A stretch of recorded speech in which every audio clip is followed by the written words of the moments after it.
খৈৰাবাৰীত ভেৰগাঁও মহকুমা প্ৰাথমিক শিক্ষক সন্মিলনীৰ প্ৰতিবাদী কাৰ্যসূচী এছএছএৰ ঠিকাভিত্তিক মডিউলৰ বিপৰীতে স্থানীয় কোষাগাৰৰ জৰিয়তে দৰমহা প্ৰদানৰ দাবী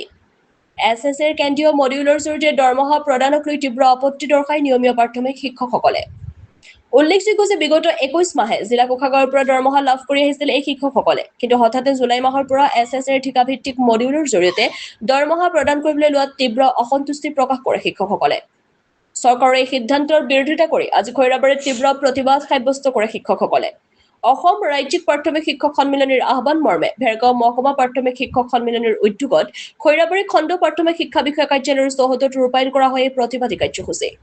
সন্মিলনীৰ সম্পাদক অৰ্পণ কোচৰ নেতৃত্বত শিক্ষা বিষয়া ভূমিধৰ বৰুৱাৰ হাতত এক আপত্তি পত্ৰ প্ৰদান কৰি সন্মিলনীয়ে জিলা কোষাগাৰৰ জৰিয়তে দৰমহা প্ৰদান নকৰিলে অনিৰ্দিষ্ট কাললৈ প্ৰতিবাদী কাৰ্যসূচী গ্ৰহণ কৰাৰ হুংকাৰ দিয়ে শিক্ষক সন্মিলনীয়ে খৈৰাবাৰীৰ পৰা ধীৰেন মহলীৰ ৰিপৰ্ট AIN লাইভ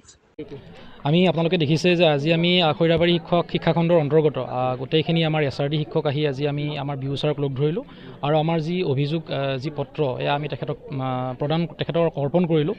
আমাৰ এটাই ডাঙৰ সমস্যা হৈ আছে আমি 2024 চনত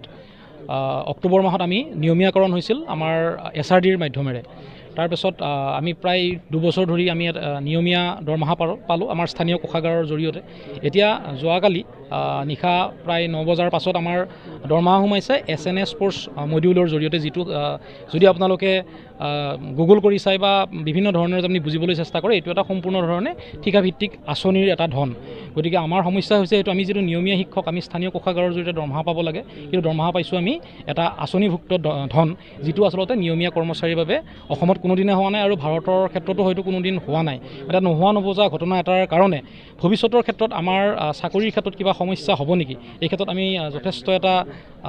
ভৱিষ্যতৰ নিৰাপত্তাহীনতাত ভুগিছোঁ আৰু সেইবাবেই আজি আমি দিনৰ ভাগত প্ৰথমতে আমাৰ নিকটৱৰ্তী থানাসমূহত আমি গ'লোঁ থানাসমূহত গৈ তাতে আমাৰ যিখিনি ধনৰ কথা তেওঁলোকক অৱগত কৰিলোঁ যে আমাৰ এনেকুৱা ধৰণৰ ধন এটা সোমাইছে আমি নিয়মীয়া কৰ্মচাৰী কিন্তু আমাক কণ্ট্ৰেকচুৱেল ফাণ্ডৰ পৰা ধন সোমাইছে গতিকে এই ক্ষেত্ৰত আমাৰ ভৱিষ্যতে যদি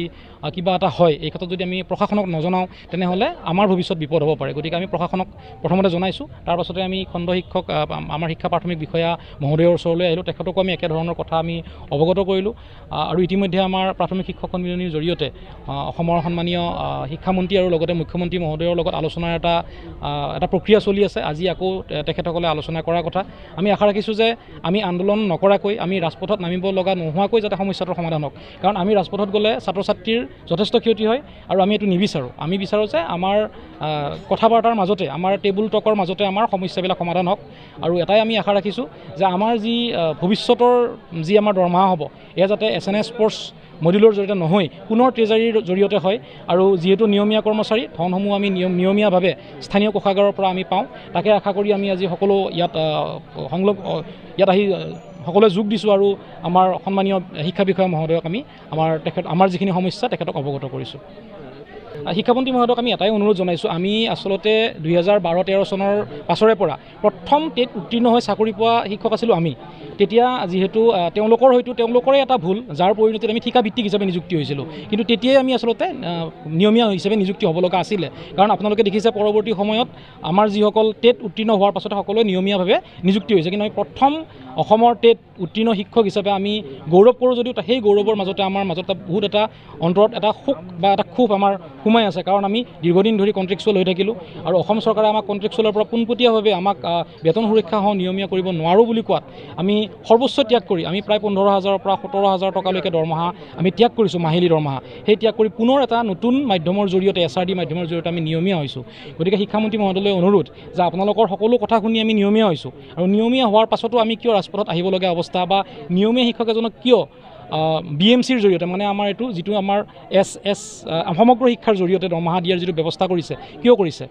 তেওঁ এটা কথা কৈছে যে আমাৰ এটা লিগেচি আছে যদি আমাৰ সঁচাকৈ লিগেচি আছে তেনেহ'লে আমাৰ যিটো 15,000 টকা 17,000 টকা যিটো দৰমহা কমিল তেতিয়া সেই দৰমহা কমাৰ ক্ষেত্ৰত আমাৰ লিগেচিটো ক'ত গ'ল গতিকে লিগেচিটো আমি আশা ৰাখিছোঁ এনেকৈ ক'লে নহ'ব আমাৰ এটাই স্পষ্ট কথা আমাক দৰমহা স্থানীয় কোষাগাৰৰ পৰা দিয়ক আমি যিহেতু ওদালগুৰি জিলাৰ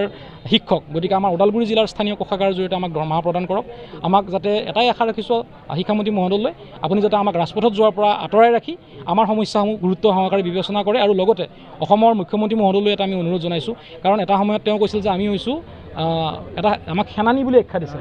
আমি বিকশিত অসমৰ সেনানী বুলি আখ্যা দিছিল। গতিকে বিকশিত অসমৰ সেনানীসকল যদি এনেকৈ ৰাজপথত নামিব লগা হয়, অসমখনৰ অৱস্থা কেনে হ'ব? গতিকে আমি মুখ্যমন্ত্ৰী মহোদয়লৈকে এই চেগতে আমি তেখেতলৈ অনুৰোধ জনাইছোঁ যে আমাৰ সমস্যাটোৰ তাৎক্ষণিকভাৱে সমাধান কৰে। আজিৰ যি আলোচনাত যদি একো যদি ভাল ফল আমি নাপাওঁ, তেনেহ'লে কাইলৈ আমাৰ শিক্ষা কাৰ্যালয়ত, আমাৰ সদৌ অসমৰ আমাৰ যি শিক্ষা কাৰ্যালয় আছে গুৱাহাটীত, তাতে আমাৰ অৱস্থান ধৰ্মঘটৰ এটা কাৰ্যসূচী আছে। আমি আশা ৰাখিছোঁ সমস্যাটোৰ সমাধান হওক, আমি যাতে ৰাজপথত যাব নালাগে। শেষত আমি সেইটোৱে আকৌ একবাৰ আশা ৰাখিছোঁ। সমগ্ৰ আজি ৰাজ্যজুৰি হৈছে। আজি সমগ্ৰ অসমৰ যিমানবোৰ থানা আছে, থানাসমূহত আজি একেদৰে আমি যেনেদৰে আমাৰ অভিযোগ পত্ৰ প্ৰেৰণ কৰি দিছোঁ থানাত, ঠিক তেনেকৈ সমগ্ৰ অসমৰ থানাসমূহত দিয়া হৈছে আৰু একেদৰে শিক্ষা বিষয়াৰ কাৰ্যালয়তো আমাৰ এই অভিযোগ পত্ৰ প্ৰদান কৰা হৈছে। যিকোনো খবৰ আৰু বিজ্ঞাপনৰ বাবে যোগাযোগ কৰক 7896121996।